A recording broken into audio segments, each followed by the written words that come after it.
사랑합니다. 감사합니다.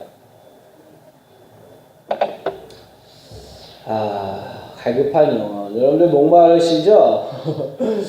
네, 우리가 갈증이 나거나 몸에 수분이 부족할 땐 물을 보충합니다. 그렇죠? 그래서 우리가 살아가게 되는 원동력을 얻죠. 그런데 이 육체의 갈증을 우리가 느끼지만 또한 우리 영도 이 갈증을 느낀다고 합니다.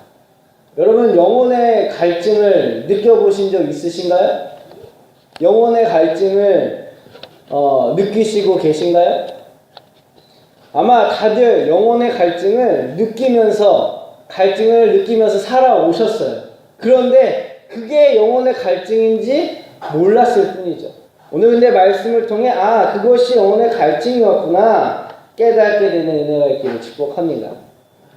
시편 오늘 우리가 함께 낭독한 그 42편 말씀은 이렇게 시작합니다.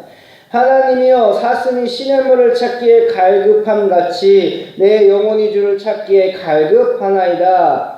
내 영혼이 하나님 곧 살아계시는 하나님을 갈망하나니 내가 어느 때까지 나아가서 하나님 얼굴을 배울까. 자, 사슴이 시냇물을 찾아 갈급함같이 내 영혼이 주를 찾기에 갈급합니다 라는 이 시편 42편의 말씀, 그리고 오늘 함께 낭독한 이 11절 내 영혼아 내가 어찌하여 낭망하여 어찌하여 내 속에 불안하여 하는고 너는 하나님을 바라라. 나는 내 얼굴을 놓으시는 내 하나님을 오히려 찬송하리로다. 이렇게 말씀하고 있습니다. 이 시편 42편은 다윗 성전의 찬양대 고라 자손의 마스길이 작곡한 노래입니다. 마스길의 노래는 49편까지 이어지고 있어요. 시편 기자는 여기서 영혼의 갈급함을 노래하고 있어요. 인간의 영혼의 갈급함을 느끼고 있다는 것은 그 영혼이 살아 있다는 말이기도 합니다. 죽은 사람은 갈증을 느끼지 못합니다. 살아있는 사람만이 갈증을 느끼죠. 여기서 시편 기자는 영혼의 갈급함을 목마른 사슴이 물을 찾아 헤매는 것 같이 비유하고 있어요. 이것은 짐승과 사람이 서로 다른 부분과 또 서로 공통된 점이 있다는 것을 가르쳐주고 있습니다. 본디 영혼이란 하나님께서 인간을 창조하실 때 주셨어요. 하나님께서 짐승들을 창조하시고 사람들과 같이 피에 생명을 주시고 호흡하는 생물로 지으셨어요. 이런 점에서 인간과 동물은 서로 같은 공통점이 있습니다. 그래서 이 전도서의 전도자는 이런 얘기를 합니다. 인생에게 임하는 일이 짐승에게도 임하나니 이 둘에게 임하는 일이 일반이라. 다 동일한 호흡이 있어서 이 죽음같이 저도 죽으니 사람이 짐승보다 뛰어남이 없음을 모든 것이 헛됨이로다 라고 전도서 3장 19절에 말하고 있어요. 여러분 사람에게도 임하는 것이 짐승에게도 똑같이 임하죠. 사람도 배고프고 춥고 굶주리고 아프고 슬프고 고통이 있다는 듯이 짐승들도 고통이 있고 아픔이 있고 슬픔이 있고 어려움이 다 있다라는 거죠. 그러한 모습을 보면 짐승이나 사람이나 삶이 일반이다 라고 가르쳐주고 있어요. 그러나 하나님은 인간을 자기의 모양과 형상대로 지으시기 위해 하나님의 삼위일체처럼 인간을 영과 혼과 육으로 지으시고 그 코에 생기를 불어넣어 하나님을 의식하며 영혼을 찬미하게 하셨다는 거죠. 이게 짐승과 다른 아주 중요한 이유입니다. 하나님을 찾고 하나님을 예배할 수 있는 영혼을 주셨다는 거죠. 그러므로 모든 인간은 영과 혼과 육으로 지음받았어요. 그러므로 이 전도서의 이 기자는 솔로몬은 다음과 같이 이야기합니다. 다 흙으로 말미암았으므로 다 흙으로 돌아가나니 다 한 곳으로 가거니와 인생의 혼은 위로 올라가고 짐승의 혼은 아래 곧 땅으로 내려가는 줄 누가 알랴. 인간만이 천국의 영원한 삶을 누리게 된다는 거죠.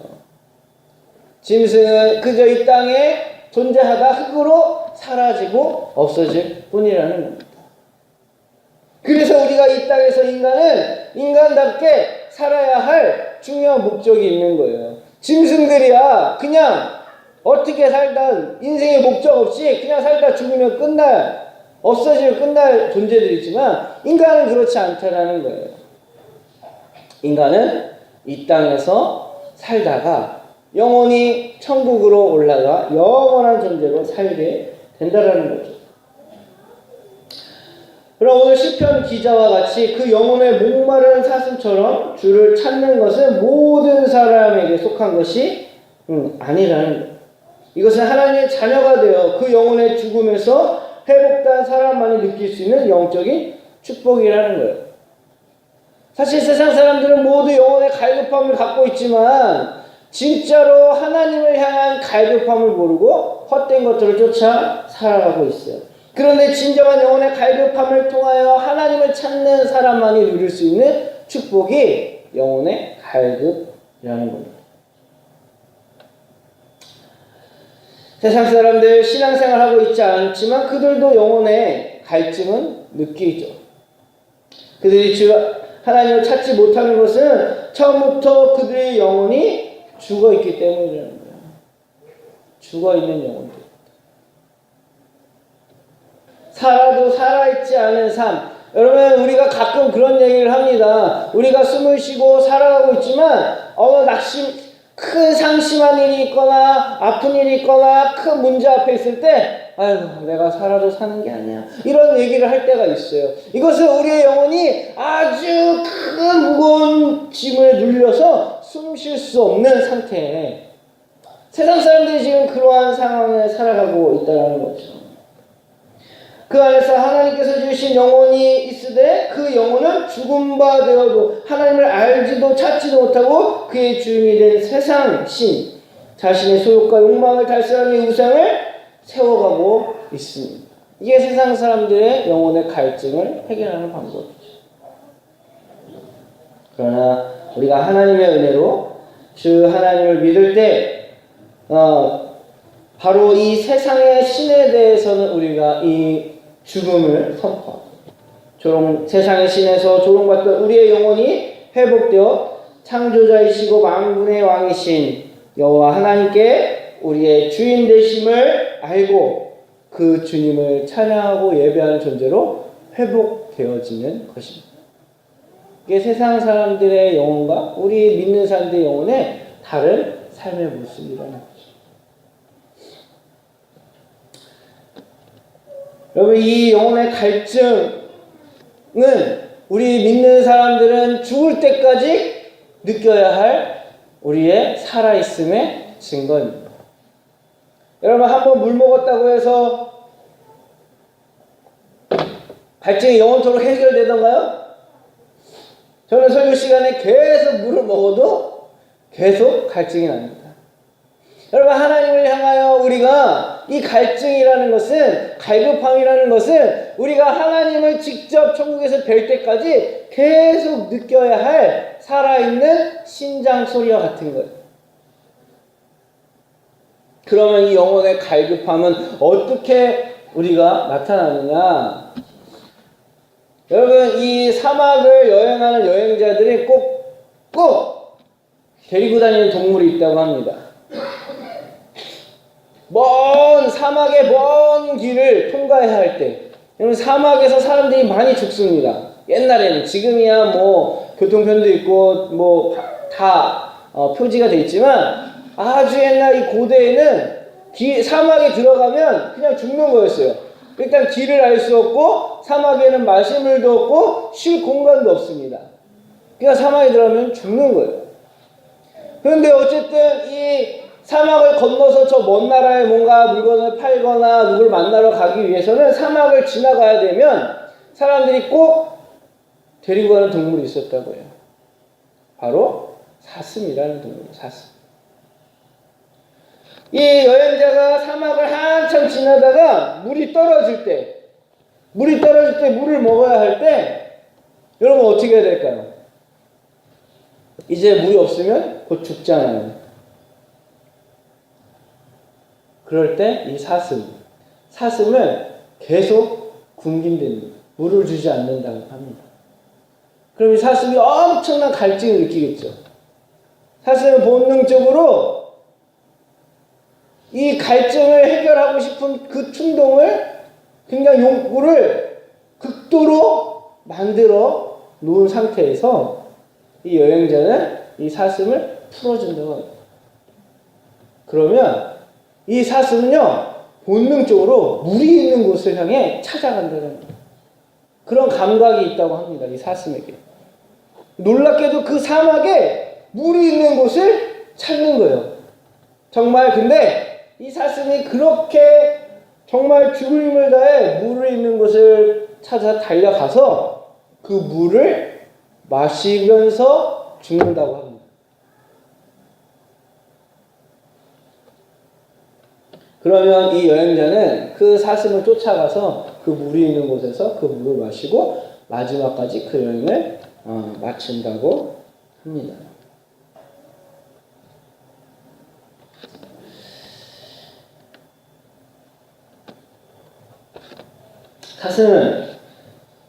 이처럼 사슴은 물과 아주 깊은 관계가 있어요.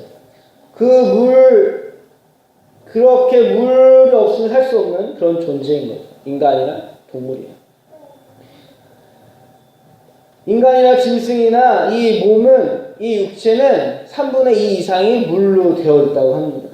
우리의 몸에 수분이 항상 필요로 하고 있어요.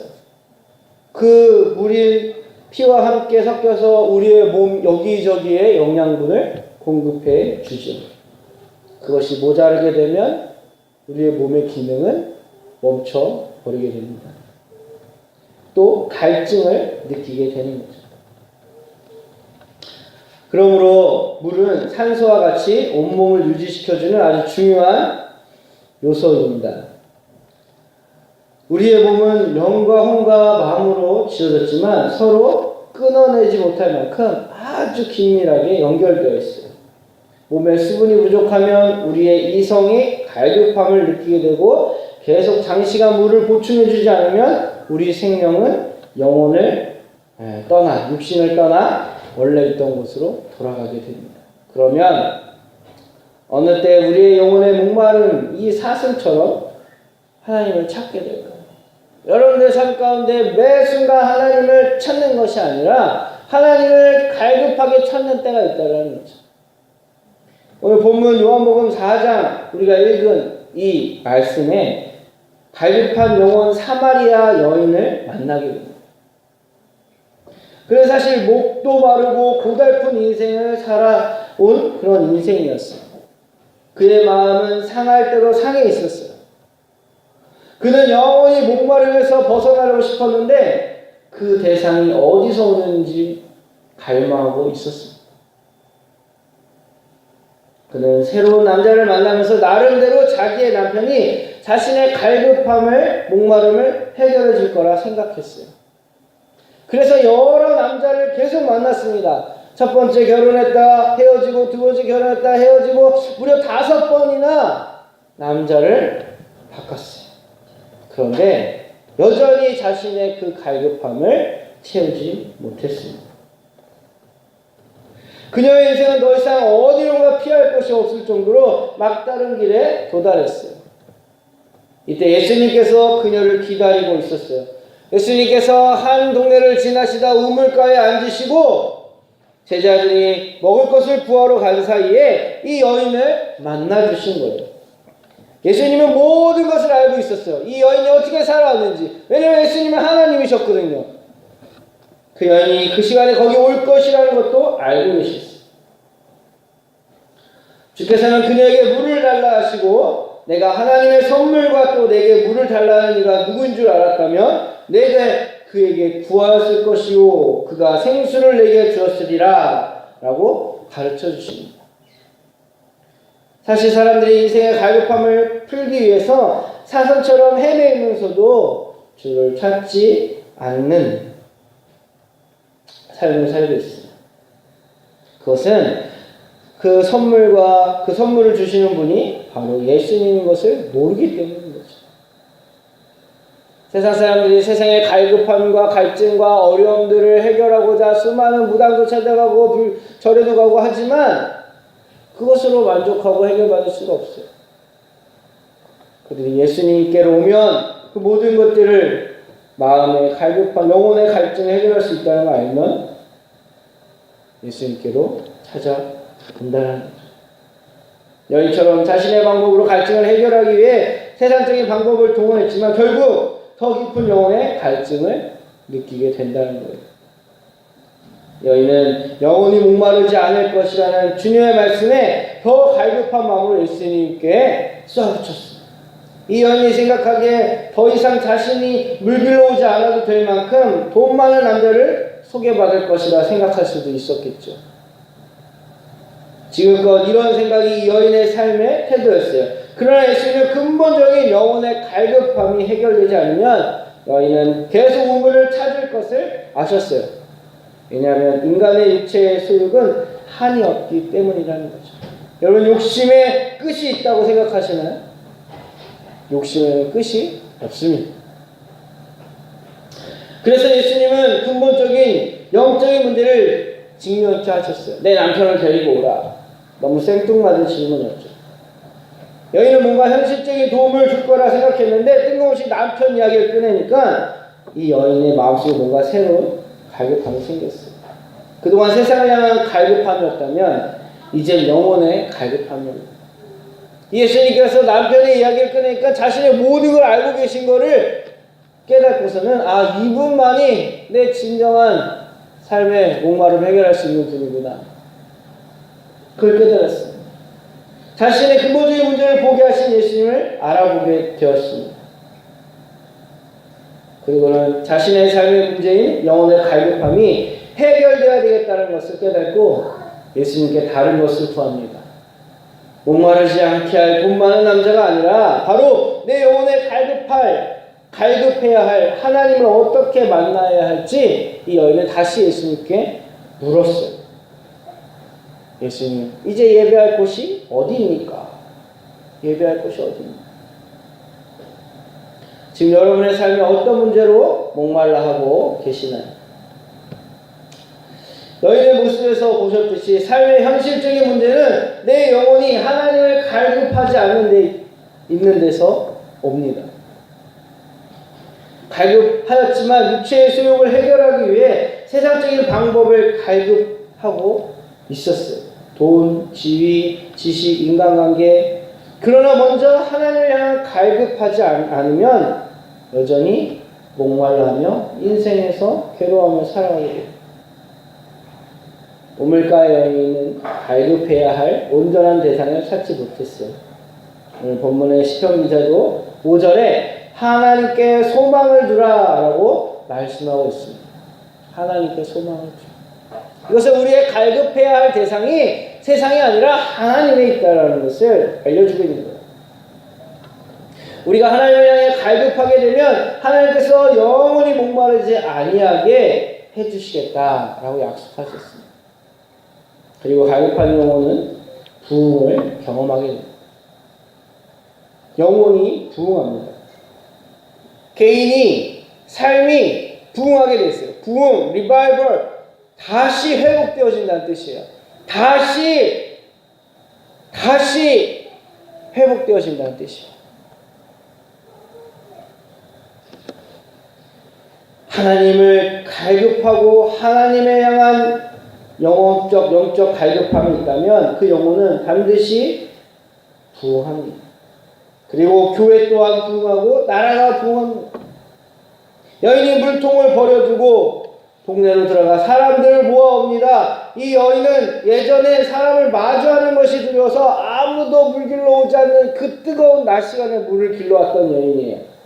그런데 이제는 그런 거는 상관치가 않아요. 그런 건 중요하지 않아요. 이제 신령의 부흥을 경험해서 회복되고 나니까 사람 만나는 게 겁이 안 나는 거예요.